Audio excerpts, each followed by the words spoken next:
Yeah, yeah.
Coming up on Mental Health Marty, we're back, y'all. We got the squad back, and we are so excited to have conversation with you. Stay tuned.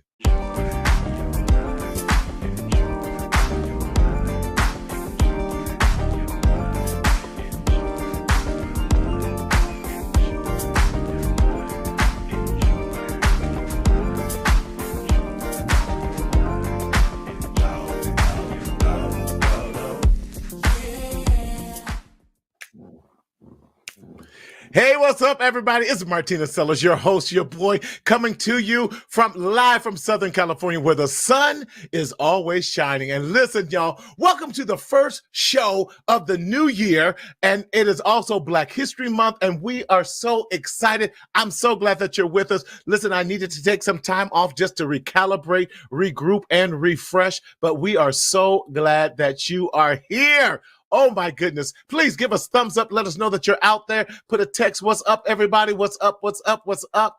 And it has been so long. Missed you so much, but we needed to take a break just to get some things and just to enjoy life and make sure that our own mental health was up to par and where it needs to be.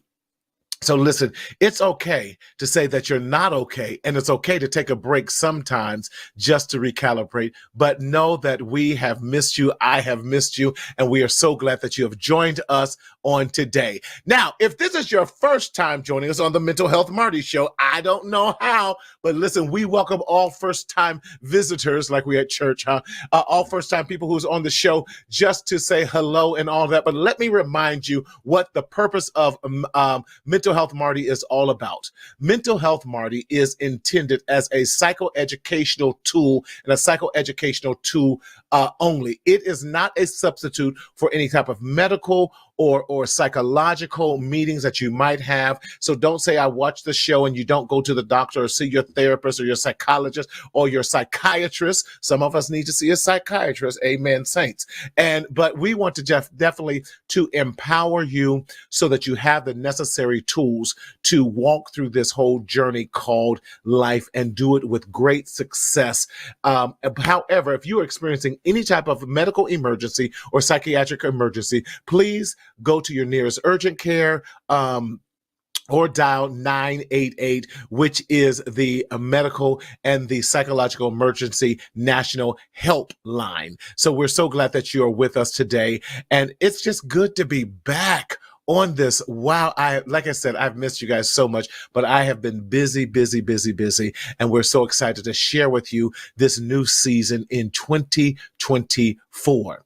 Now, how do you stay connected with us? I am so glad that you asked that question. Now, if we're going to see comments, although we're streaming on multiple platforms, the platform that we see all comments on is through YouTube. So go to Mental Health Marty on YouTube, and there you can definitely watch us, see all the old shows. You can subscribe, like, and when you hear that bell, that's going to let you know that a show is going on. So definitely go back and check out some of the old shows and some of the ones we've done in the past. We have over 200 shows on there, and all of those shows are meant to support you in your mental health journey.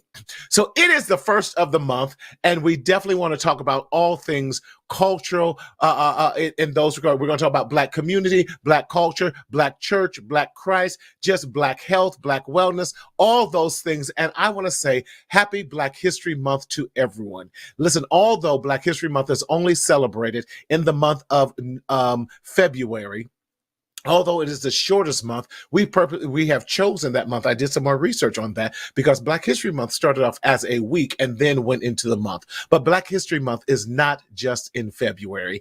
It is every day.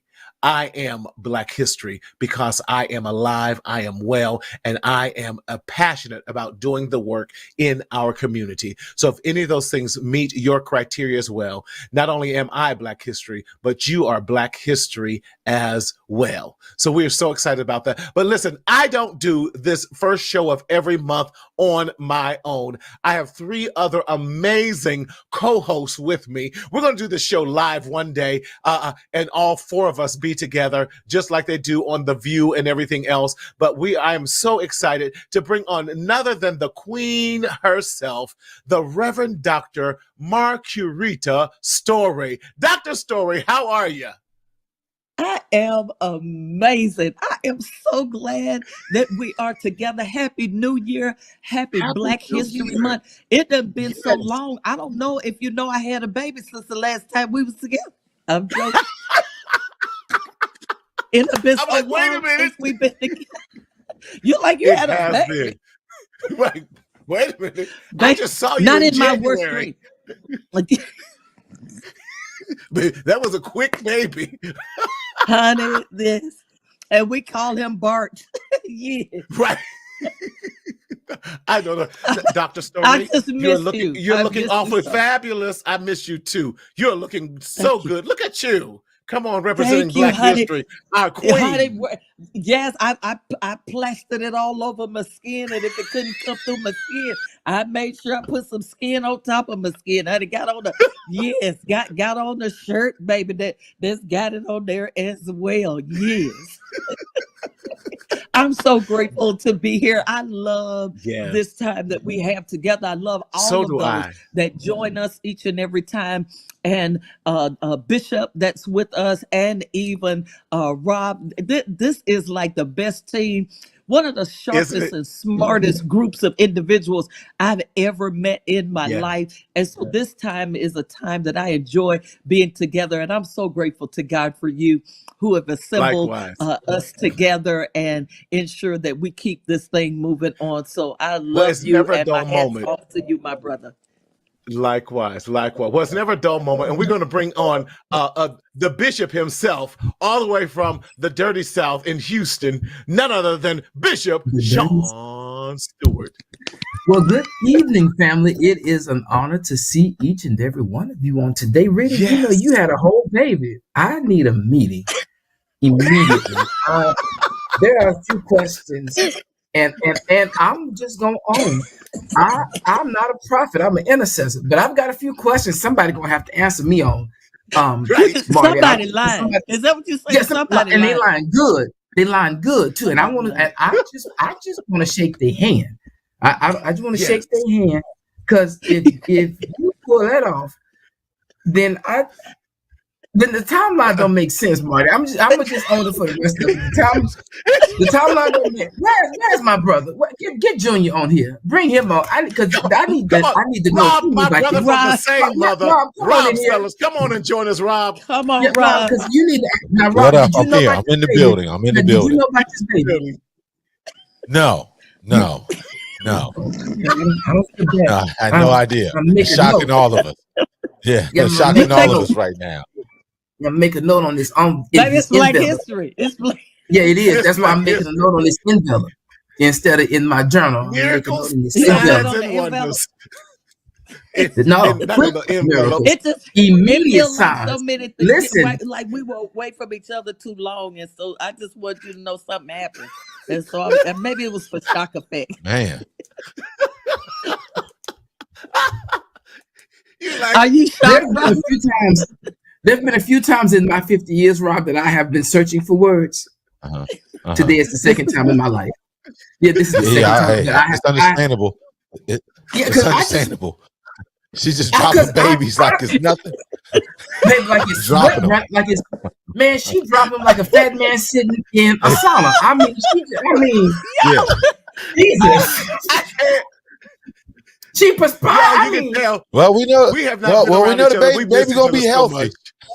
The baby gonna be healthy. We know that much. Baby, at least we know half the pot of that stock is all right, but it's that other half I need to bring to the table.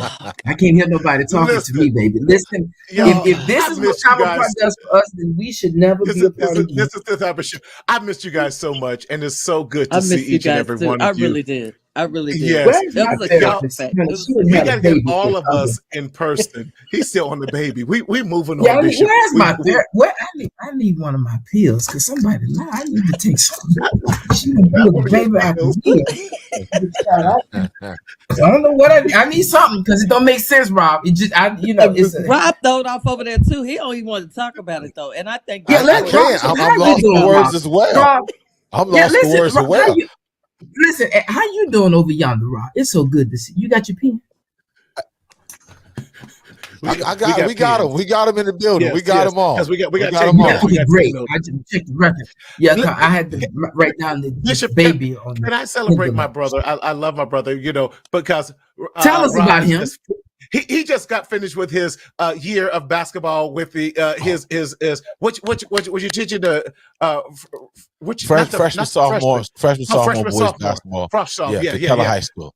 Yeah, I wanted to choke every last one of them in this last game, but hey, that's when you know you coaching right. Yeah, some told me, yo, it's not a good look. It's not a good look. You want to return next year. You haven't got your stipend yet, so just relax. Yeah, don't choke the baby. I just want to tell you, freedom looks good on you, man. Oh my God, it looks amazing. Hey, stress-free, brother. Stress-free feels good. Great experience, but I enjoyed it and continuing on. Yes. That's it. But and I think in this time of giving back, and that's what I love, Bobby, that you're giving back, and I would challenge more of us to give back into our communities. That's how we made a difference. That's how our foreparents and our forefathers and mothers and they were actively involved in the community to protect the community, to uplift the community, to challenge the community, to do all of those things. We can no longer just sit back and complain and do nothing. So my challenge to all of us this month in Black History Month, that we don't just give lip service, but let's give life service and line our walk with our talk and give back to our communities, because there is an all-out war in destroying our Black and brown communities, and we have to stop it and make sure that our voices are heard. And can we just go here as our first topic, since we're talking about topics tonight, hot topics, voting. We got to get out there and vote. It is critical this election that we vote. Bobby, I know this is a passion of yours, and I'm going to start with Bobby, then I'll go to Bishop, and then Dr. Story. Talk to us about why voting is so imperative, especially in this entire, I was going to say in the southern states, but it's not just in the southern, it's across the nation. Why? Talk to us about. I mean, well, voting. Sometimes you have to. Voting is just how I like to look at it. It's just a tool in the toolbox. Yeah, we might not have the right candidates that we believe in, but the whole thing you try to break down is, I try to say the top 5 things that concern you. Break those down and try to have a comprehensive decision as far as, okay, do I go Republican or do I go with the Democrats? Now we know I didn't vote for the mummy. I did not vote for the mummy, meaning AKA Joe Biden. However, he's better than Fat Donnie. Sorry about that. He's better than Fat Donnie and them. You got the mummy and Fat Donnie. The mummy and the Fat Donnie. The mummy over there. We got a lot to do over here, because these Democratic liberals, they something else. You know what I mean? And I'm building on my Malcolm X. Okay, that's your book. Your read. I've been reading on it. You know what I mean? What is it? The ballot, the bullet or the ballot. So that's good. We got to use our tools, because we know Fat Donnie and that side, they're trying to take away everything for us minorities, especially as black folks. So but they're not even hiding their hands. Excuse me. No, it's just straight blatant. They're not even hiding their hands. No, straight blatant. And for all you out there, especially out here in these African American men and women talk about they gonna sit out on the voting. Don't you dare do that. Don't you dare do that. That's what they're expecting us to do. They're expecting us to sit out, so it gives them an easier and a straight line to what they want. We have to shake up the polls like never before. We also need to pay attention to, you have to follow the money. And we saw this happen right here in Houston in our mayor's race. Congresswoman Sheila Jackson Lee went up against a gentleman for the state, and he was fun, even though he says he's a registered Democrat. His political candor and behavior parenthetically suggests that he is a funded Republican, Democrat by title only. And so what has happened is he outspent her because she was outfunded, because the Republicans put their money behind somebody that they could be in partnership with. And partnership in the South means control. And so I think that we now need to talk about not just who we put in these positions, but who's behind the scenes pulling the strings to the person we're putting in front of the position. That's good. Just Dr. Story. Yeah, no, I agree with both of my brothers that have spoken. One of the things is if you won't vote, don't dialogue later on, because we would have lost the opportunity for our voice to be heard. And whether we like it, as it so eloquently put together by Rob, or the other one,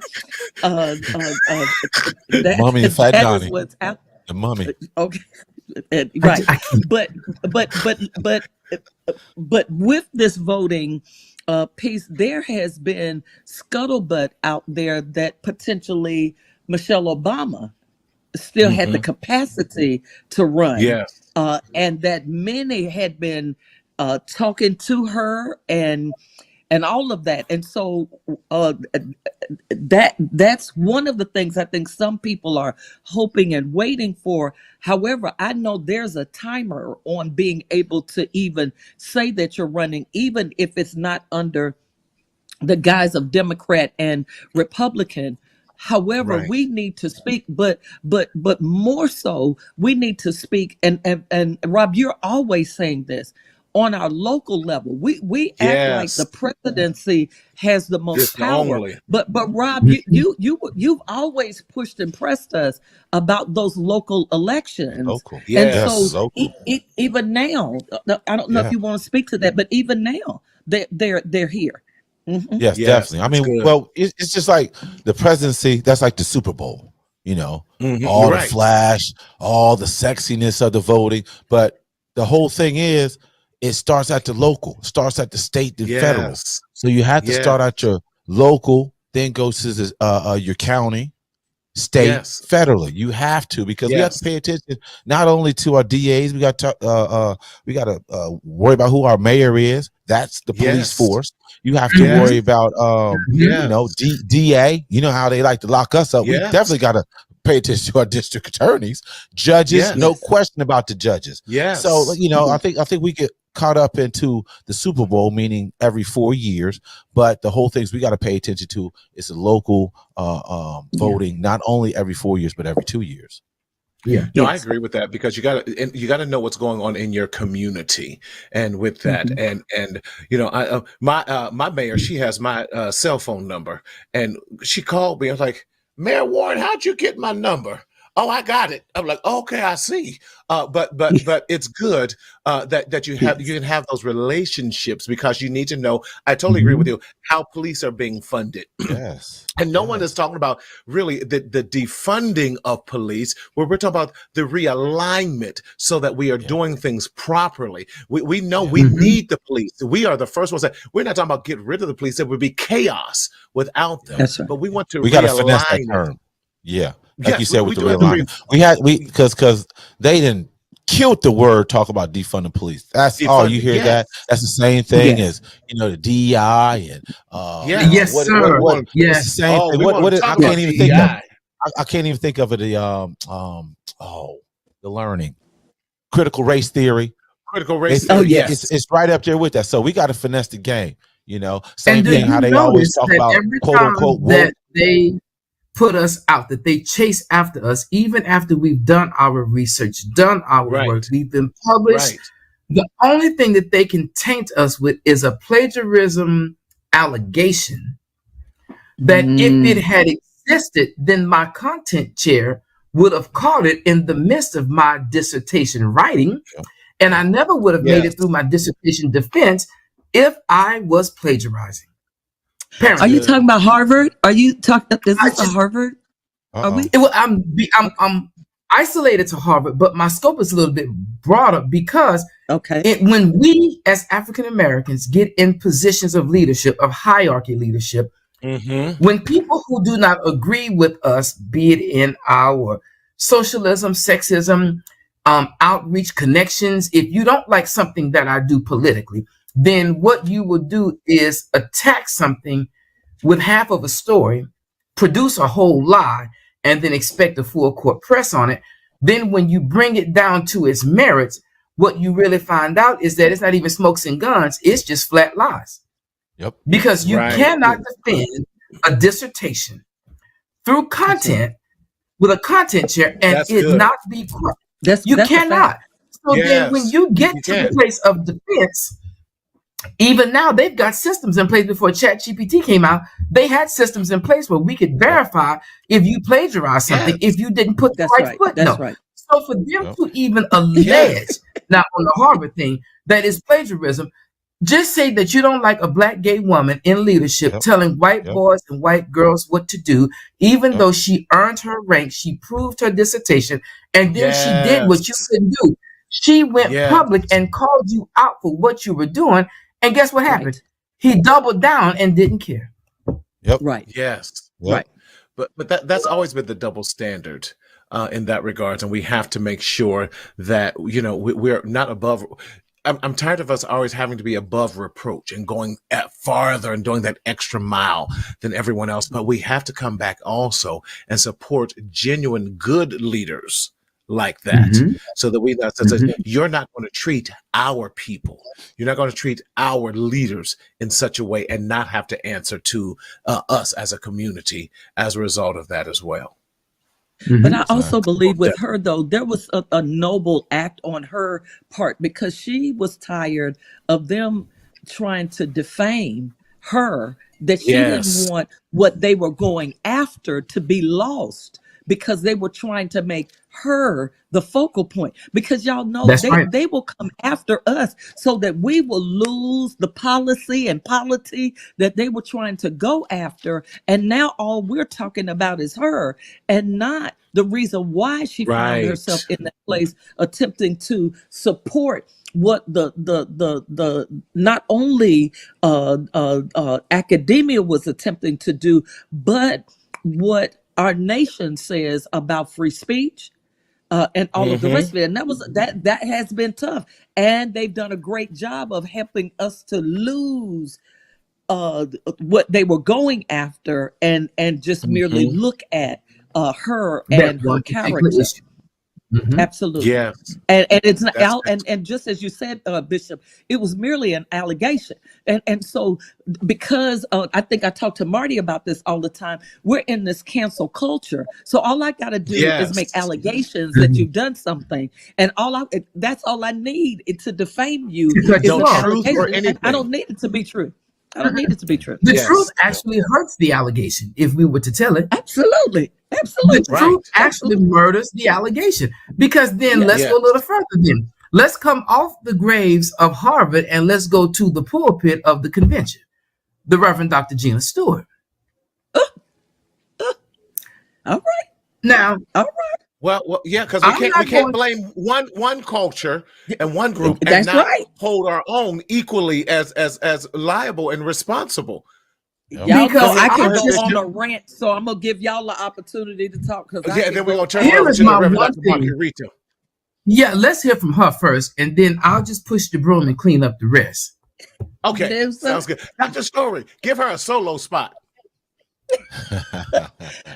There are so many scattering remarks that I could speak in relationship to this. Number one, uh, uh, even that we are talking about someone as educated and experienced as she is, being the first African American woman to have the opportunity to do what she had done with these four major denominations is sickening. Number two, for her to be the first woman to be over the denomination that she leads is still sickening. Number three, for her to have to honor somebody in extension who decides not to show up because they're so busy in the press of whatever it is, and you invited her to come to Yola shindig. That's another. And then I'm just not gonna be on one side. For women to say that it's about time, when the truth of the matter is that the convention and the churches are made up of 98% women, and the reason why women are not preaching and in leadership is not because of the oppression of the brethren, but it is the oppression of the sistren. My God. I said it. And sing. I said it.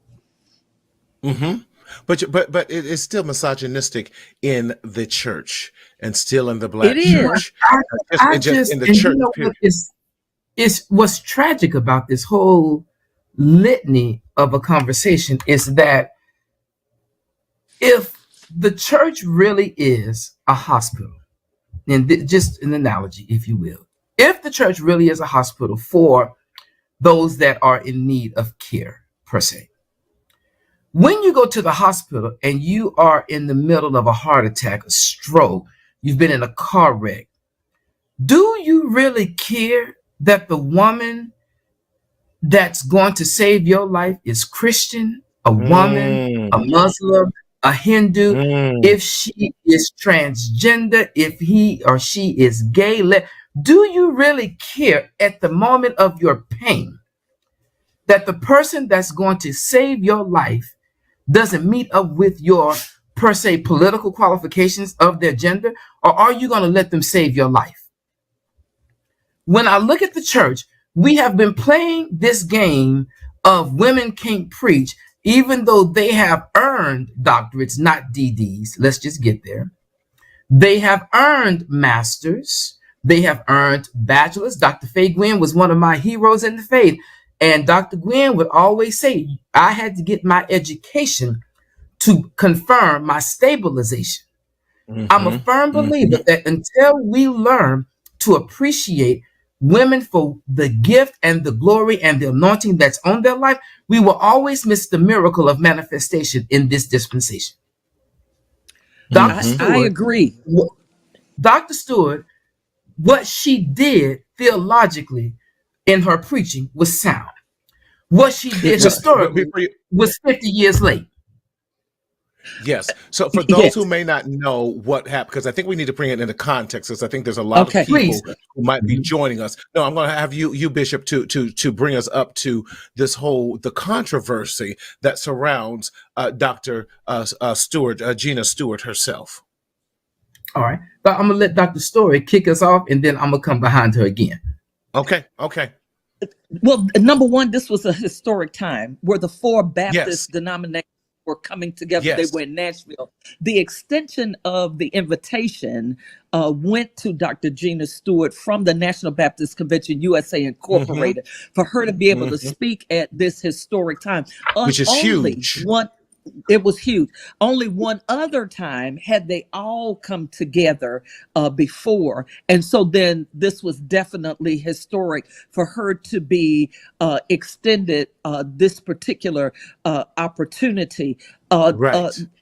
However, she is, as Bishop has said, she's credentials, she's experienced. She's been a pastor since like 1995. I mean, she's not a slouch on any level, and has preached the length and breadth of this world.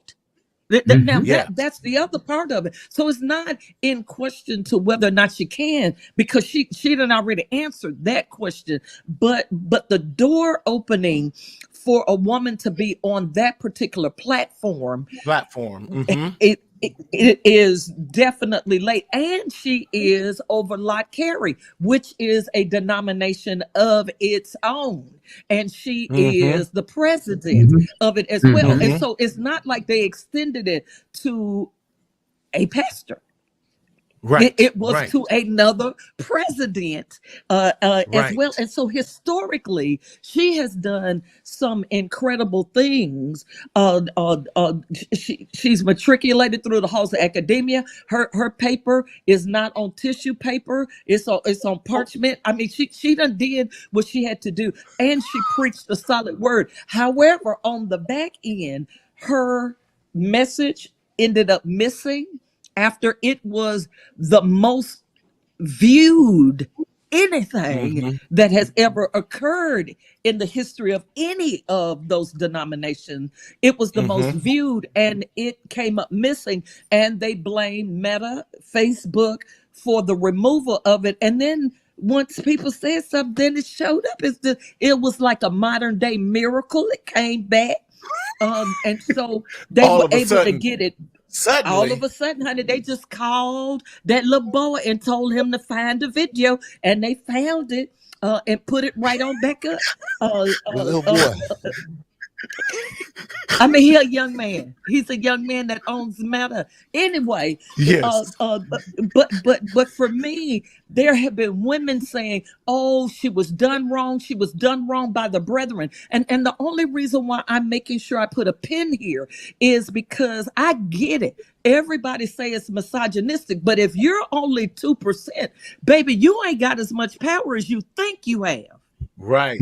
That's good. Okay. And so only a silly woman will destroy her house. And that's Bible too. And so we have been backbiting. We've been talking about each other's weaves. We've been talking about each other's ways. We've been trying to figure out who we sleeping with, who's zooming who, in order for us to get to where we're going. And so although all of a sudden she's our supposed Trojan horse, where we can run in and try to be saved by her, the truth of the matter is that horse ended up breaking up, and they had to come out and fight on their own. And the truth of the matter is Gina fine, and we're going to have to fight on our own to stop this black on black, Christian on Christian, sister on sister crime that keep happening. Because the reality is that there may have been a time where we could have said, the brothers voted it out.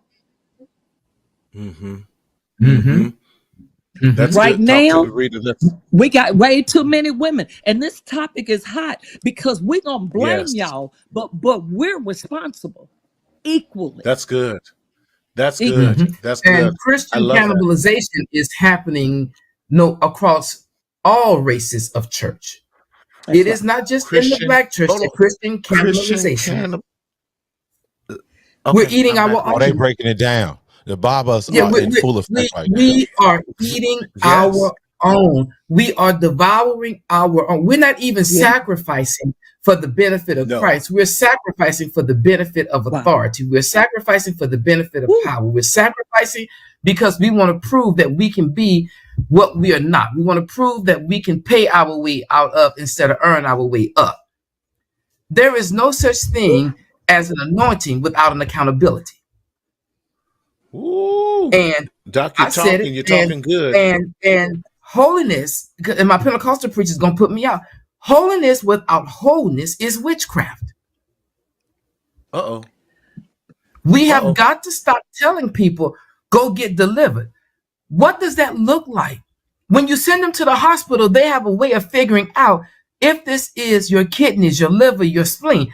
They have a way to figure that out. So then they are able to prescribe a treatment plan. which is why Dr. Stewart was effective behind the sacred desk, because she knew how to prescribe a treatment plan. All I'm saying is that the days of elevating preachers because of their money status, their financial status, their social status, those days should be dead. The reason people should stop laying hands, and I'm going to say something that's going to get me in trouble. Bishops, stop laying hands on these demons that are pretending to be preacher pastors when you know they have no work. Their apostolic succession is attached to your hand. Stop putting your hands in places where money was before. Put your hands in places where the blood was. So then the blood will protect you from the things that you shouldn't be touching. Dr. Stewart is effective not just as a preacher, but she is effective as a pulpiteer. She showed pulpit ethics when what not one given to her. We're around there calling people doc because they're 80 years old, and we can't even call her doc, and she earned it. Well, like Michelle Obama says, we go high when they go low. Go ahead, Dr. Story. And my problem with that is that when they go high, I go straight to hell. Because in order for me to get some folks where they need to be, I got to go to the pits of hell. Because you won't respect my gift until I meet you where you are. Okay. And Tarian was designed to bring people from where they are to their place of deliverance. So you go as high as you want. But what I'm going to do is go where you are. This is not what you want. But if we're really going to deal with the book in its entirety, we've got to deal with what God intended against what man interpreted, and stop pretending that man's interpretation overrules God's intent. Okay, Dr. Get your arrogant self out of here and go somewhere and sit down. You arrogant with no anointing, you arrogant with no authority, and then you mad when everything you plant dies. Put your hands in. Robin Harris was a prophet. Put your hands in your pocket, keep your eyes on your luggage, because that's what you own. Dr. Story, and we're going to take a quick break. Go ahead, Dr. Story. I don't know if I have anything to say. I'm sorry. I'm gonna do better next year. No, you're not. The doors of the church are not open. Yes, they are. To go back to what Dr. Stewart was saying, I don't disagree with him. I just would say this. When he had mentioned the church was supposed to be a hospital, I vehemently disagree with that, because everybody can't be sick. Because if everybody is sick, it means the leaders laying hands are sick as well. And then if we're around so many sick people and we don't have any well people around us, it means that we don't ever get off duty, and that those that are around us are now contaminating us. And we could have come well, but now we find ourselves sick because we don't have anyone around us that's not sick. Now, I know I'm not Pentecostal, but I believe that God can heal you. And what I believe is that's killing the church today is that we've got too many insightful believers, we got too many influenced believers, and we've got too many injured believers. In order for us to be an effective church, you can't have that many injured folk, you can't have that many influenced folks, and you can't have that many folk that are incited by the stuff that they hear. Now that's what I got to say. And my fourth one to that is that we have too many infected people trying to heal people. I love it. Okay. I love it. You heard all the eyes right here.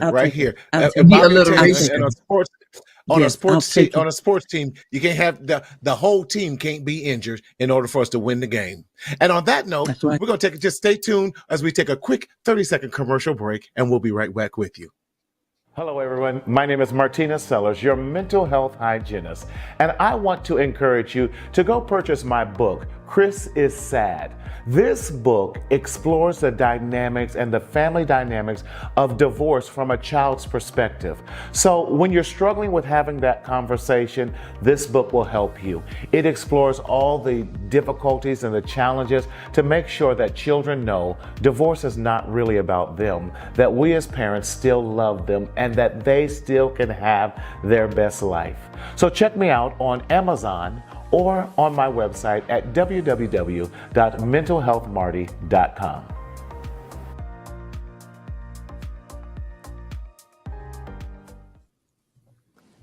Hey, we trying to be a little bit more professional these days. How y'all like that commercial?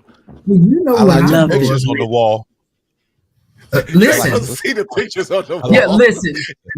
And those cheeks over there, those look like cheeks. Look like cheeks right there. I felt like my man on Boomerang, like laughing at the mouth on the. Listen, it ain't never your enemies. It ain't never your enemies. It's always your family members. I'm looking at the peripherals. I was trying to look at Chris is so sad, but my peripheral was like, "Hey, over here, over there." Those are cheeks. They look like cheeks over there. then the beanie got into me like, you couldn't find no chocolate cheeks. Oh my God, that little darker. It was a written face. Oh my goodness. Oh my goodness. Son, listen. Cheeks well, that took that whole commercial and took it left. But we still want you to buy the book. Please. I love it. He's still sad. I love it. Yeah, Chris is still sad.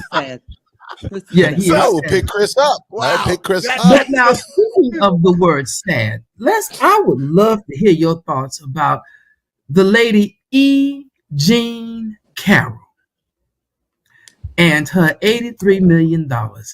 Now, you mean to tell me it took $83 million to purchase your solids? I just that's an expensive solids, sir. Well. E. Jean Carroll. Listen. Well, E. Jean also was saying that now you called me ugly, number one, and you're gonna pay for that. Run off at the mouth. You said you would never touch me, you're gonna pay for that. Yeah. You said you would never stoop down to my leg, you gonna pay for that, and that's $83 million. Sugar. Word is that the jury slid a note, I guess, to the judge. Whatever, was like, how much can we charge? How much? Is there a limit? Is there a limit on we can fine him on? Yeah. Yeah. But this is the travesty. It was 7 men and 2 women that came to that. Yes. I would have suspected. Now, because he was really counting on that that the jury would either be hung or the men would see past that story, and they did not. And I can already hear him in his attesting of this, that it was a New York jury. So he's going to say that jury was strictly minorities, but I just don't think that jury was all minorities. I do believe that some of the people on that jury were people who looked like him, who did not side with him. Mm-hmm.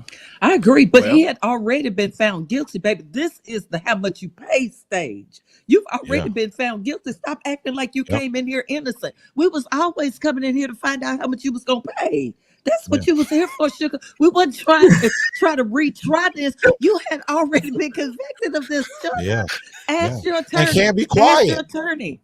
Yeah. He just can't be quiet.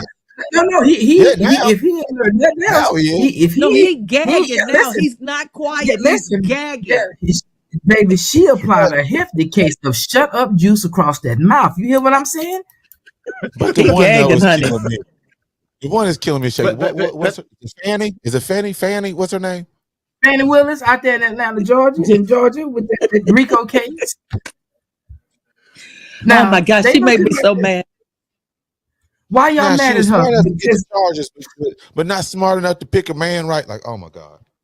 Yeah. Well, now let's have this conversation.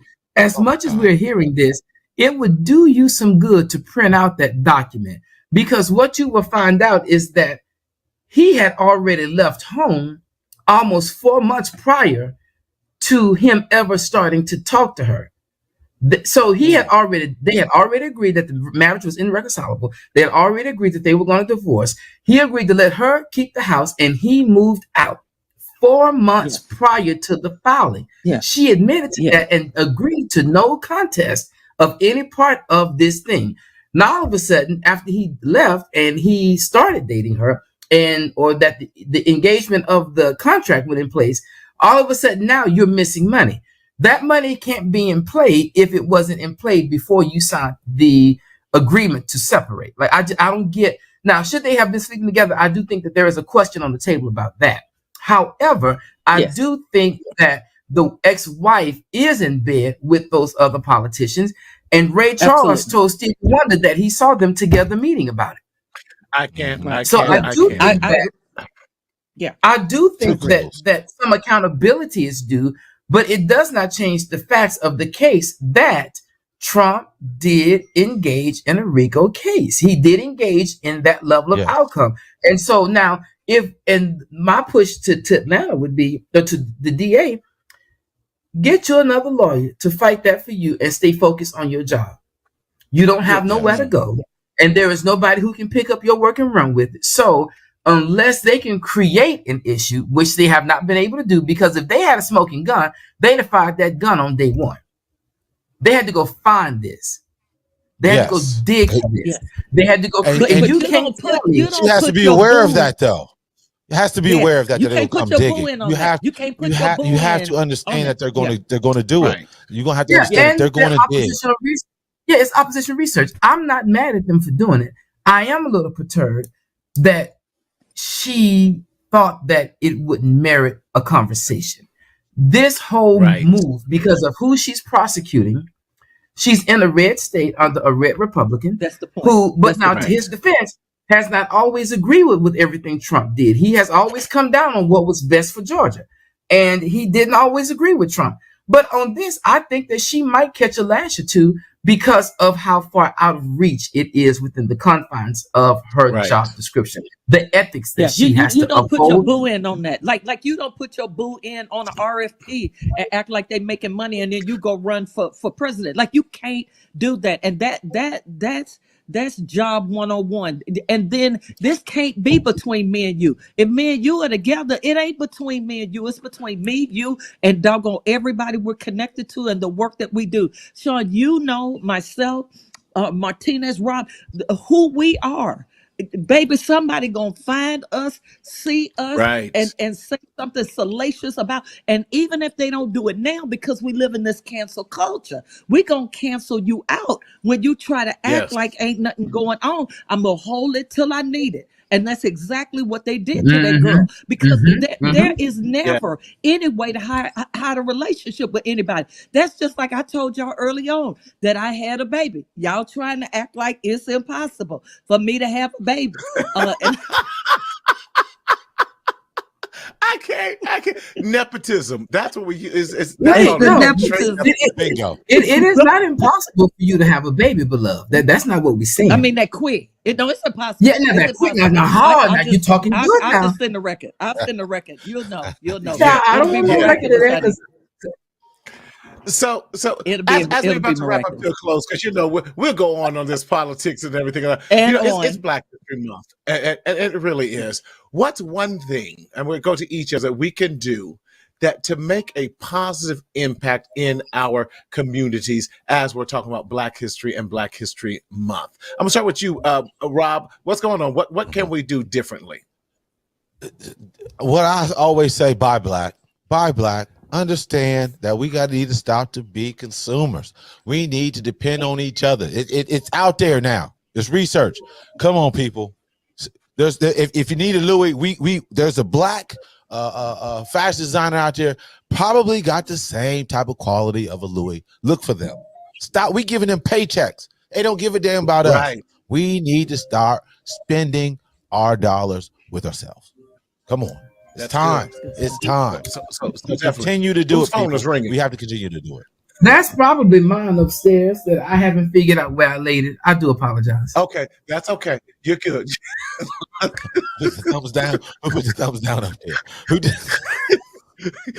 That's because readers, these new iPhones and all that. This AI is doing some other stuff. You be sending that emoji will go at the wrong time and cause a fight. It sure will. And it has happened a couple of times. And I'm apologizing because I need somebody to call me if they know how to stop it. And if y'all know, put it in the chat, honey, so I can get on to it. Right. Bishop, what's one thing we can do as we're celebrating Black lives, because Black lives still do matter? What's something that people can do, that's, whether it's simple or not, that we can do to help change the trajectory of our community? We are all living Black historians. We're all living Black history. If you do nothing else, take some time to honor the people that you know, that are close to you, that are near you, that you know have had impact in your life. It has shaped who you are, shaped what you've become. Honor them, and you will be surprised what a simple thank you note, handwritten by you, would do for them. What a simple, don't send me a gift card to go to dinner. Come pick me up and let's go to dinner. Yes. Let's sit down and talk together. You'll be surprised how just spending that little bit of time with each other, honoring the time while being in time, is the best time you could ever have. I love it. I love That's it. Beautiful. And Dr. Story, last but definitely not least.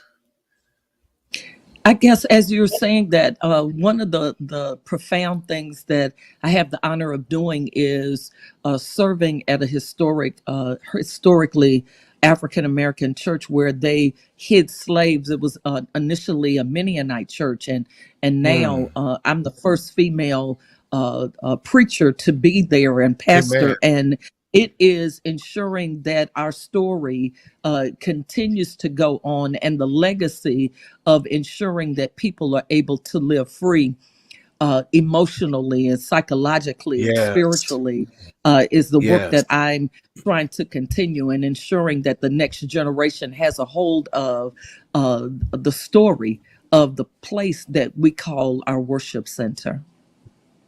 I love it. I love it. One of the great things that my brother and I had a chance to experience was one of our grandmother's house. We called her Gorgeous George. And she had a house that was on the Underground Railroad. And I think it was, we're in so many generations. I think we lost track at about 56 first cousins. Something like that. And I know. Yeah. I know.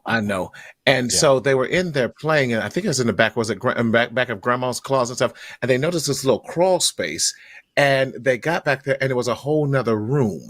And so it's definitely one of the places that runaways and the slaves hid and everything. And so it's quite fascinating. Then it changed how we appreciated that house, knowing that it was on this Underground Railroad, and that we were a part, and that we were in history, and a house that runaways and slaves, as we're trying to escape and make their way to Canada, were in. And I think we have to make sure we continue to tell those stories to remind us of the vastness of our history and of our people, because they're trying to diminish us and saying that slavery was for our pleasure.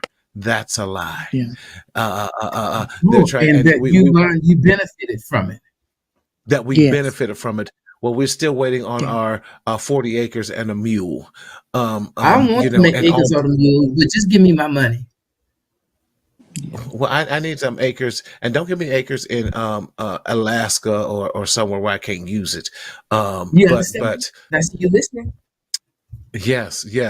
They're trying to do away with our, as Rob pointed out earlier, about the history and what we're even talking about in our classrooms and everything. So it's so vitally important that we push the narratives back, and that we make sure that our history is preserved, and that we become the orators, the oracles that shares our history in so many ways in that. And so I thank you guys. Listen, we can talk all day, and it's so good to see each and every one of you.